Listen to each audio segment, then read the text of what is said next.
Sebelum melanjutkan, jangan lupa subscribe dulu. Terima kasih.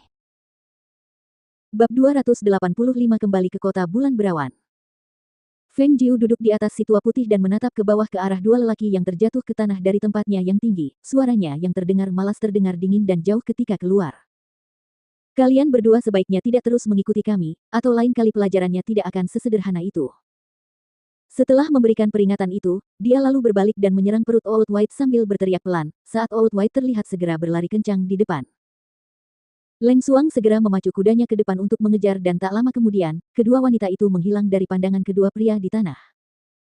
Tuanku, wanita itu sungguh bukan orang biasa.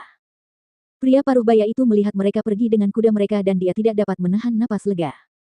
Mampu menjegal mereka tanpa mereka sadari sedikit pun, itu sungguh di luar dugaan mereka. Lelaki itu tertawa dan matanya berkilat gelap seraya berkata, sudah kubilang dia bukan orang biasa, kan? Itu buktinya, pandanganku tidak pernah salah. Bawahanmu hanya senang karena dia tidak mencoba membunuh kita.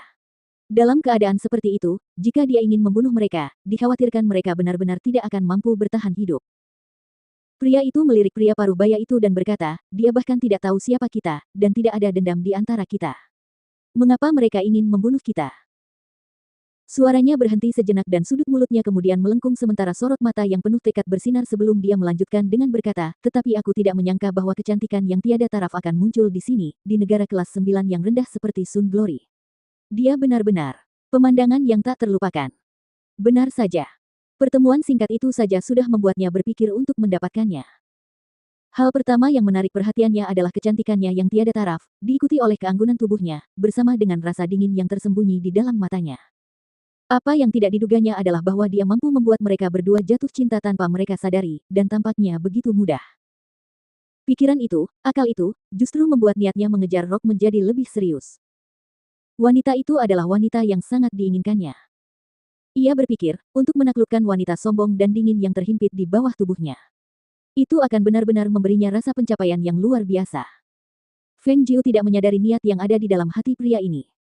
Jika dia tahu, dia akan berbalik dan menusukkan pisau tepat ke tubuhnya. Kedua orang itu saling mendukung di pinggir jalan untuk duduk dan beristirahat. Setelah sekitar 2 jam berlalu dan efek obat-obatan itu mereda, kekuatan roh kemudian kembali ke tubuh mereka.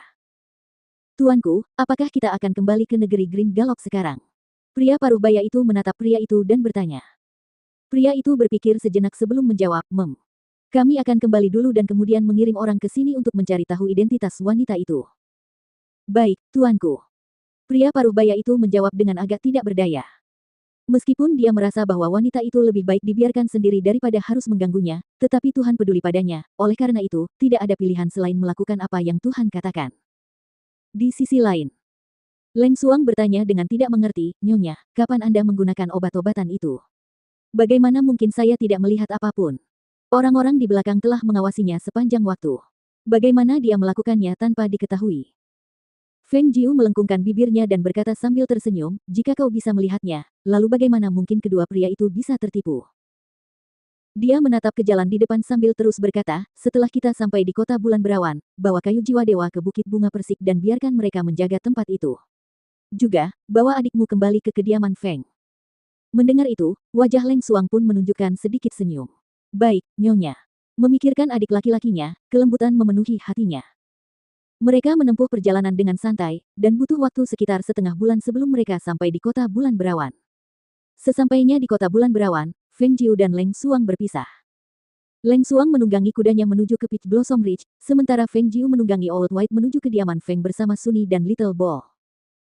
Karena si tua putih tidak rela membiarkan si bola kecil menunggangi kepalanya, si bola kecil hanya bisa mengejar mereka di tanah di belakang.